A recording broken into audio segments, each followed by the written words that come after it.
Hello everyone and welcome back to another tutorial video. Sorry that it's been so long since my last videos. I've had to take an extended break, been very busy on things. Anyway, enough about that. Let's get started with the tutorial.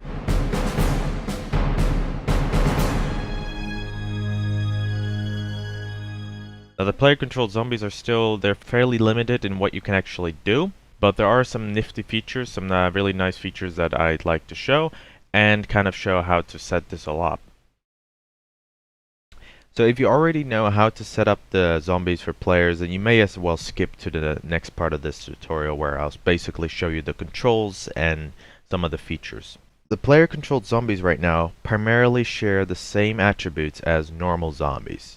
That means that whatever damage normal zombies do, so I'm not talking about demons, I'm talking about normal zombies, that's what player zombies also do. Now there's a few modules that you can change here. I already put a few down, but I'm going to remove them and start off from scratch. Okay, so when you're on the Eden editor, first of all, make sure you place down a player zombie. The player zombies are both on op4 as well as independent. You can find them under zombies, men, and then in the very big list you'll see a whole selection here of different kind of player zombies. The same thing applies to independent. Okay, so once you place it down, it's fairly simple. You're going to have to place some modules. So go to Systems or press F5. Scroll down. Make sure that you're on the Modules tab and not the Logic tab because we don't really use logics anymore. Okay, so when you're in the zombie modules, there's a few settings that you can adjust. First of all, the difficulty settings. Just place it down.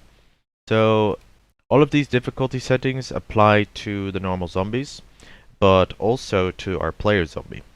So, for instance, the attack distance. Now, attack damage, for example, I'm going to put that to 0.37. I'm going to put this to 0.2, which means 20% damage every hit. This will be 2% damage. I really think that the knockback is one of the most important features, as it's just a lot of fun to adjust that. If you set it to 20, or anything high like that, humans will go flying when you kill them. That's amazing. And I'll show the same thing with cars and even tanks. You know, I'll quick that up to 200. I don't have any air assets, so I'm just gonna ignore that for now. Okay, so that's the difficulty settings module. The next module that affects player-controlled zombies would be the movement speed module. So here you can see there's a separate section right here. What you can do is you can adjust the movement speed, so that how fast you run. So default is 1. You can set it to like 1.2 if you want to run a bit faster. The next one would be the zombie abilities. It's very important that you place this because this has one of the most important features of the player-controlled zombies, which is the jumping and the climbing aspect. So here, jumping zombies basically applies to our player zombie as well. This will probably be changed in the future so that we have a separate section just for the player-controlled zombies. But for now, you need to have jumping zombies enabled if you want to have jumping player zombies as well. And you notice that these things are all empty. That's because of a current bug that is within the mod and the new version of ArmA that we are using. In this case, I'm recording on the release candidate 1.58. So, one thing, all of these throwing options do not apply to our player zombies. If you want to throw vehicles, the only thing you can really do is adjust the knockback, and I'll show you that in a bit how that looks. The next one would be, and the last one, would be the zombie settings. So the zombie settings determine, like, are you able to attack civilians? But also bleeding, invincibility, that's a pretty big one. Sounds. I don't think zombies actually, the player zombies do not make any sound unless you press the taunt button. And then jumping sounds. Now the jumping sounds basically means that every time you jump, you're going to hear like a roar or something like that. That will probably be adjusted in the future as well because it happens quite frequently now. But if you want to have that, just keep it on default, otherwise put it on silent. So if you do get annoyed by jumping sounds in the video, just realize that you can set that to silent. And then other than that, there's not really much to it. Okay, I'm going to place that down. So I've already created a little scenario, I've played around with it. The first things I'm going to do is I'm going to show you the knockback effect that you can have on vehicles. So one of the things that you'll notice when you're a player-controlled zombie is that you have this shader, like you have this effect. You see blurry on the outside, which can be adjusted in the video settings, but you cannot turn off this shader effect right now, at least not without external scripting. In the future that will probably change. We'll add some new templates or something like that, but it's obviously to give you a sort of like some kind of like zombie sense. Anyway, so the controls are rather simple. First of all, it is left mouse button to attack. So now that you know that left mouse button is to attack, T is to taunt. So that will basically just make you, put out some sounds. One thing about the player-controlled zombies is that obviously it has different running modes. So unlike your normal zombies, you can actually sprint, just run normally. You can even go slow. You can crouch, which will use the brittle crawler animation. And you can even go prone. So that means as a player-controlled zombie, you're like a combination of all the other zombies. So it's time to show you the knockback feature. Just watch what happens to this little car.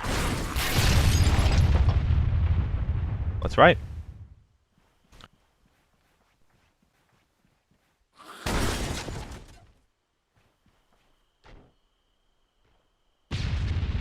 So that in short is knockback if you set it to an extremely high amount.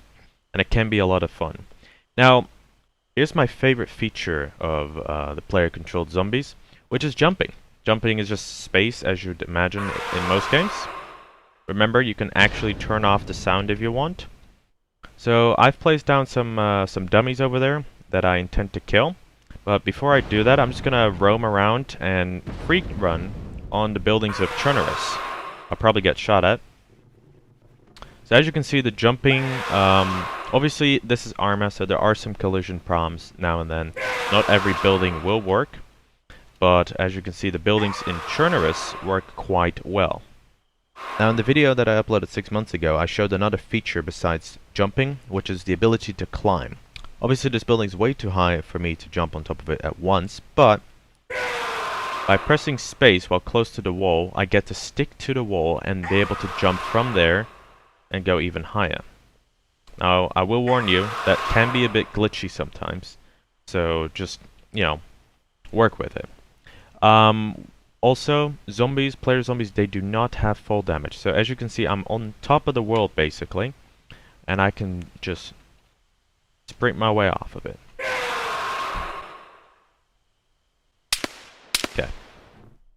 So at the minute, the zombies are not affected by the max health module. That will change in the future. You will be able to change the health of the player-controlled zombie. For now, you're gonna have to use like some kind of script or just work with it.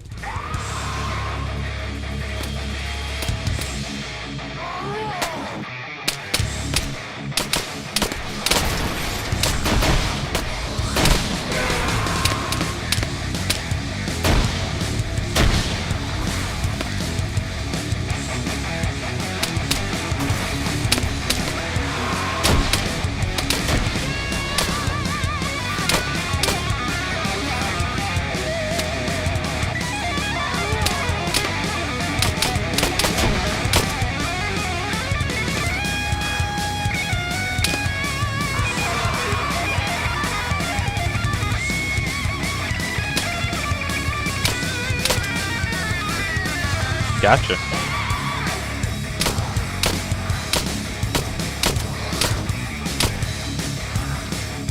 There you go.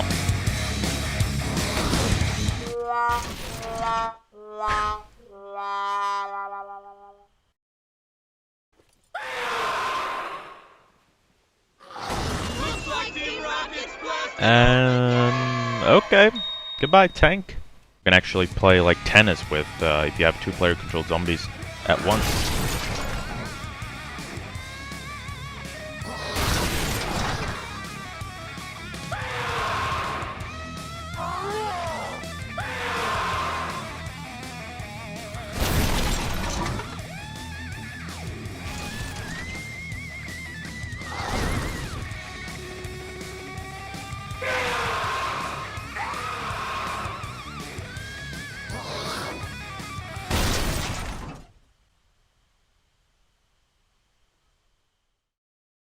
Alright, and that's pretty much it. Thank you so much for watching.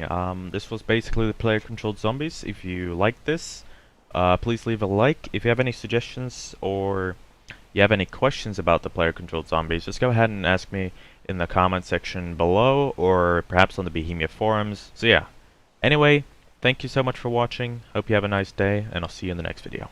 Bye bye.